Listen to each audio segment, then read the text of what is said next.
Hello mga tangay, another video na naman tayo. Sa mga nagtatanong kung saan ako pumunta, dito lang naman ako pumunta sa Calle Ramin, dito sa Barangay San Pedro, Libis Road, Puerto Princesa City. Maliban sa malapit ang bahay namin dito, sobrang napakasasarap pa ang pagkain at sobrang napaka-entertain ng mga crew nila dito. Pwede kang pumili ng nakaupo, sa upuan, or pwede naman sa lapag para talagang ma-enjoy mo na nasa ibang lugar ka. Kung nagsasawa na kayo ng mga tropa mo na kumain ng chowlong, ito ang the best place para dalhin mo ang buong tropa at pamilya mo dito. At kung may jowa, perfect ang lugar na ito para sa inyo. Ang tanong, meron nga ba?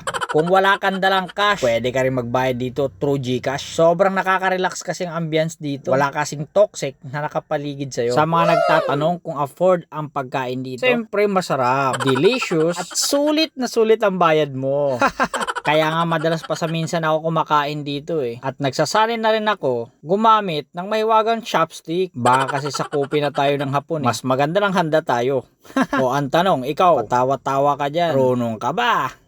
Sa mga nagtatanong kung bayad ba ako ni Calle Ramin, syempre hindi. Hindi ko nga kilala kung sinong may-ari niyan eh. Ang alam ko lang, mabait, masipag, at matyaga.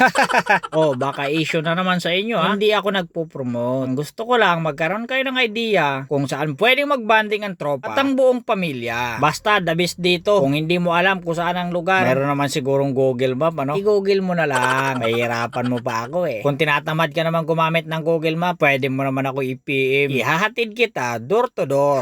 Alam na, basta libre mo ako ah. Sarap kumain dyan eh. Sa pagkakataon nga na ito mga tangay, sobrang feel na feel ko kumain dyan. Parang napapansin ko, sikat na ako. Isipin mo sa paggamit na ng chopstick, lahat ng kumakain dyan, sa akin nakatingin. Ano ba ako kasikat, Manungkin TV? Sasabihin mo na naman, pilingero ako. Nagyayabang na naman ako. Feel ko lang naman yon. Siguro nagagalingan sila sa akin kung paano gumamit ng chopstick. Gusto mo ng tips kung paano sumikat? Pumunta ka dyan sa Calle Ramin at dyan ka kumain. Tapos, huwag kang kukuha ng kutsara at tinidor. Tapos, pag pinilit ka naman ng crew na gumamit ng kutsara, sabihin mo sa kanya, I'm sorry my friend, I don't need that. Wah! Pero siyempre, hindi kita hayaan na walang tip kapag hindi mo naubos yung pagkain mo sa paggamit mo ng chopstick. Unang gagawin mo dyan, hi sir, excuse me, bill please. Pag binigyan ka na ng bill, siyempre dapat magbayad ka. Tapos, ipabalot mo. Tapos, dali-dali ka nang lalabas. Doon mo na marirealize kung anong pinanggagawa mo habang kumakain ka. Siyempre, yuko-yuko na lang. Tawa-tawa na lang. Ang mahalaga, buhay. Sabay bitaw ng kasabihang, makabot lang tayo talaga sa balay. Karagmang kangad talaga. Siya mga tangay. Break ka mo, permi. See you tomorrow. God bless.